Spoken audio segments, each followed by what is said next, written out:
see a much more severe recession. There's going to be a lot of pain. You're going to feel the pain. So it's not unusual to have recessions in the United States or Europe or particular countries in Europe or Japan. I mean, Japan's had 9 recessions since 1989. I mean, 9. I consider that one long 30-year depression. That's a debate for another day, but that's how I would describe Japan. But it usually, one's not doing so well and another part of the world's doing better.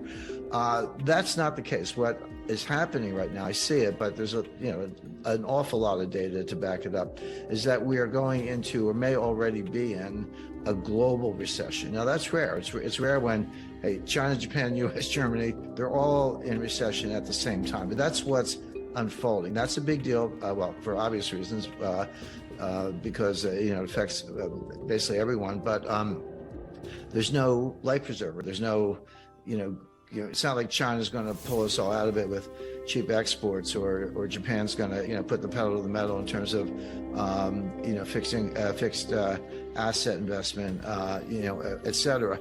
So that's a really bad sign. I mean, and just to be very specific, we just saw U.S. fourth quarter GDP grew at a 2.9% annualized rate. People are like, yeah, that's pretty good.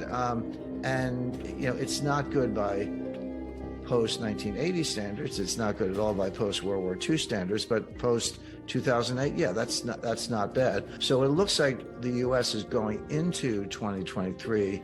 Possibly recession started in December. If not, we expect it to start soon. But you're seeing the same thing in Europe now.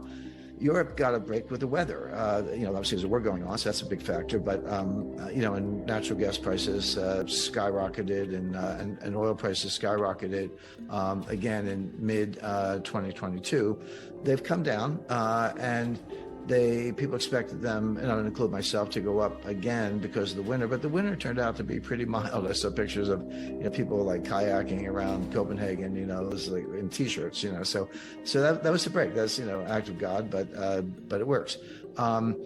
So they got a little bit of a break, but it doesn't mean that all is well or they're out of the woods. And there are other things going on. China is a basket case. They're zero, they went from zero COVID, which was, it was bad public policy and bad health policy, but they did it anyway, maybe for political reasons, because Xi was trying to get through the National Party Congress in October 2022.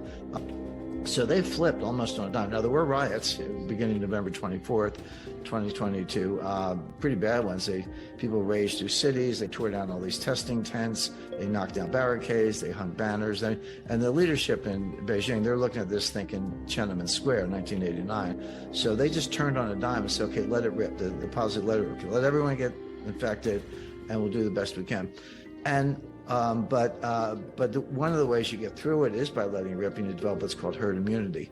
And that's what worked in North America and Europe. So China decided to let it rip. But when you look at the numbers, you're like, okay, you have 1.4 billion people. So you take a modest infection rate, meaning, like 30%, let's say, you're talking, round number, 450 million infections. And if you assume a modest mortality rate at 1/4 of 1%, and that's borne out by the data, you're looking at close to 2 million dead. Now, those are on conservative assumptions. If you dial up the infection rate to closer to 50%, the mortality rate to 1/2 of 1%, now you're looking at 5 million dead. Again, round numbers. But the other difference between China and Europe and the U.S. is that they don't have the healthcare system to deal with it. Our healthcare system, which is pretty good, was strained. So China's in a deep hole, probably in a recession. Japan, same thing. So the global economy is in bad shape. It's going into a recession. Now, a lot of people have said that, we're going to have a recession as if it's no big deal, but they're expecting a mild recession. And I see a much more severe recession based on a lot of factors, some of which we've spoken about. There's going to be a lot of pain. You're going to feel the pain. The Fed actually tells you. All you have to do is listen and believe them. Now, a lot of people don't listen, or they listen like, oh, the Fed will never do that. They will. They actually mean it. And Jay Powell is probably sick. He's given 6 speeches, either post-FOMC meeting press conferences or like the Brookings Institution speech at the end of November, Jackson Hole, August 26th. He keeps saying the same thing. He says, inflation is job one, period. We're not really worried about anything other than inflation, and we're not going to rest until we get it down to 2%. And he said we're going to have a recession. He didn't use the R word, but you don't need a decoder ring to figure that out. He said unemployment is going to go up, and the Jackson Hole speech, he used the word pain like 5 times in one paragraph. I've been doing this for 45 years. I've never heard a Fed chairman use the word pain. He said this, but the point is he meant it, and they've been going down that path. So what are they trying to do? They're trying to get to something called the target rate. And you say, hey, Jim, what's the target rate? Well, I don't know what the number is, but neither does Jay Powell. Nobody knows what the number is. But the theory is the target rate is the rate at which rates are high enough that inflation comes down on its own without further rate hikes. That's the definition. Interest rates are a lagging indicator. Everyone's like, well, how could interest rates be going up if we're in a recession? The answer is, as you get close to recession, who figures it out first? Well, the Fed figures it out last. They're usually the last to know.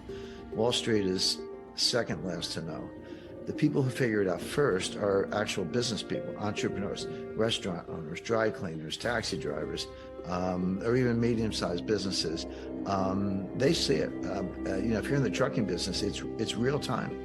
If inventories are sky high and new orders are being slashed, you're not moving anything by truck. A lot of business people are living in the real world in real time. They know what's happening now, and the stock market tends to figure it out later. But as far as banking and credit is concerned, what happens is if you're a business person and you see business heading down, fewer customers, whatever, you go out and borrow all you can. You're like, hey, it's a really bad recession coming. If I got lines of credit, I'm going to use them up now. I don't want my bank changing the terms. I don't want material adverse average change clauses kicking in. I'm going to borrow everything I can.